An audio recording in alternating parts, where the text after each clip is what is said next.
You know what's wild? You might be walking around doing things that make people quietly think you're not that bright, aka dumb, and you have absolutely no idea. These 6 habits look completely innocent on the surface, but they're basically neon signs flashing. My brain works differently than I think it does. And the crazy part? Number 6 is the one that'll make you want to argue with your screen. Here's the thing about intelligence. It's not just what you know, it's how you behave when you don't know something. These habits don't just signal low intelligence. They actually prevent you from getting smarter. It's like intellectual quicksand. By the time we're done here, you'll either spot these patterns in yourself or suddenly understand why some people just seem off. Either way, you're about to see the world very differently. Let's dive in because signs don't lie. Picture this. Someone's explaining something to you, and before they finish their second sentence, you're already formulating your comeback. Sound familiar? Here's what's actually happening. Your brain is so convinced it already knows the answer that it shuts down the learning circuits. Research shows that people with lower cognitive flexibility literally can't process new information when they're in defense mode. It's like having a bouncer at the door of your mind who's way too aggressive. The University of Groningen found that people who refuse to truly listen miss out on what they call fluid intelligence, basically your brain's ability to solve new problems. You're not just being rude, you're making yourself dumber in real time. Think about the last argument you had. Were you listening to understand or waiting for your turn to be right? Because there's the difference between growing and just making noise. But here's a habit that's even more dangerous to your brain. Ever met someone who has an opinion on literally everything? They'll debate quantum physics after watching a TikTok, or explain cryptocurrency because they read a headline once. This is the Dunning-Kruger effect in action. The less you know, the more confident you feel. It's like intellectual vertigo, where you can't tell how high up you actually are. What's happening in your brain is fascinating and terrifying.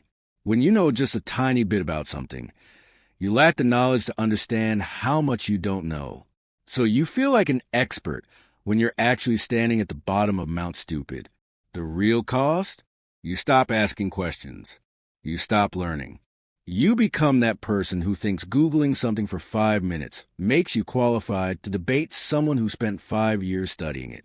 The smartest people I know say, I don't know more than anyone else, because they actually understand how much they don't understand. Failed a test? The questions were unfair.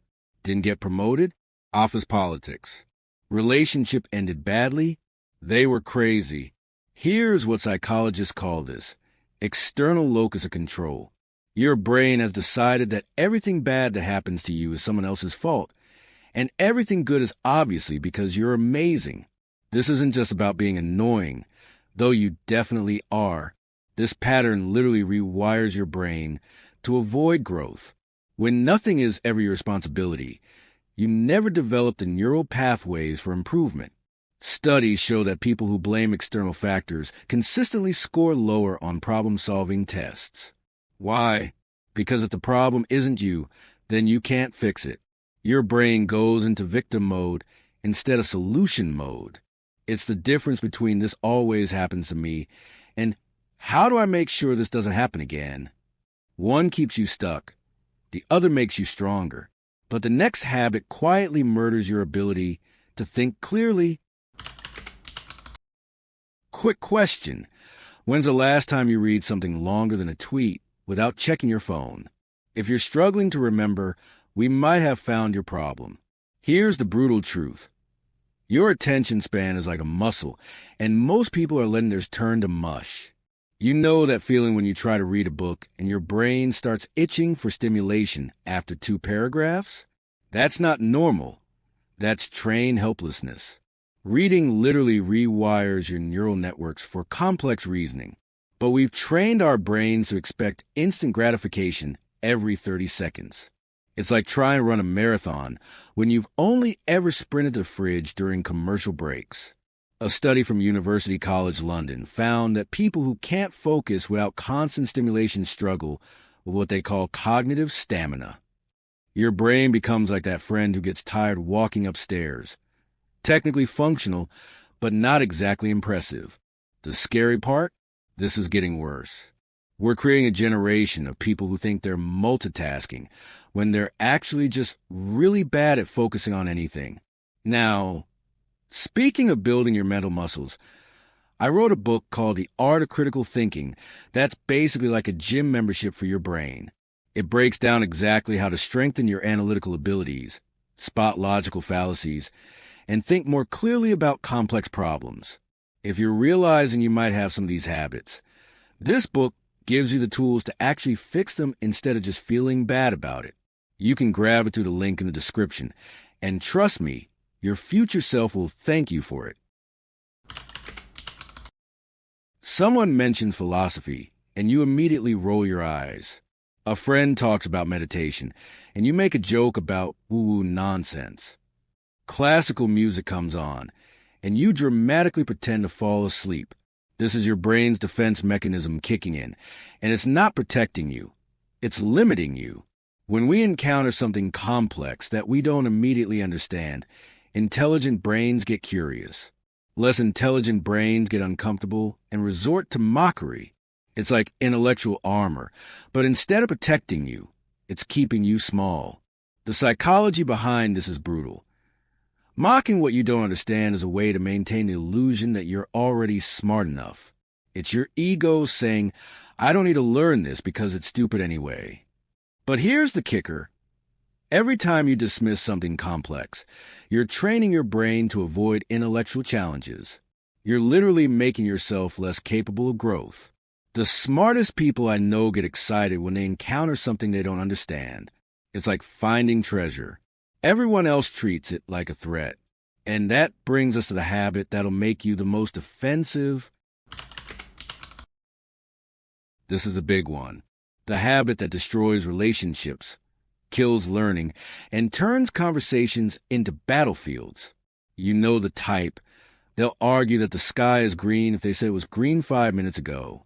They'll find 17 ways to twist logic rather than just say, oh, you're right, my bad. Here's what's happening neurologically. Admitting you're wrong triggers the same brain regions as physical pain. Your ego literally interprets being wrong as a threat to your survival. So your brain goes into fight or flight mode and will do anything to avoid that feeling. But intelligent people have learned to override this response. They've trained their brains to see being wrong as valuable information, not personal attack. They understand that being wrong means they just learned something, which is actually pretty cool. The people who can never admit they're wrong aren't protecting their intelligence. They're advertising its limitations. Every time you refuse to update your position, when presented with better information, you're basically announcing that your ego is more important than reality. And here's the cruelest part. The smarter you actually are, the easier it becomes to admit when you're wrong. Because you understand that intelligence isn't about never making mistakes. It's about learning from them faster than everyone else. Signs don't lie. But here's the thing. You can start telling a different story. These 6 habits aren't permanent character flaws, they're patterns. And patterns can be changed if you're brave enough to acknowledge them first. Real intelligence isn't about never being wrong, never struggling, or always having the answer. It's about being honest enough with yourself to grow beyond who you were yesterday. So here's your challenge. Pick one of these habits that hit a little too close to home. Just one. This week, when you catch yourself doing it, pause. Ask yourself what you might learn if you did the opposite instead. Ask a friend what habit makes you seem closed-minded, but only if you're actually ready to hear the answer. Try admitting you're wrong about something, anything, just once this week. See how it feels. Because here's the truth. You can either keep pretending these habits don't apply to you, or you can get curious about what your brain is really capable of when it's not holding itself back. The choice is yours. But remember, signs don't lie. And right now, what signs are you showing the world? If you're ready to level up how you think, grab my book, The Art of Critical Thinking. If not, Well, that might just prove my point.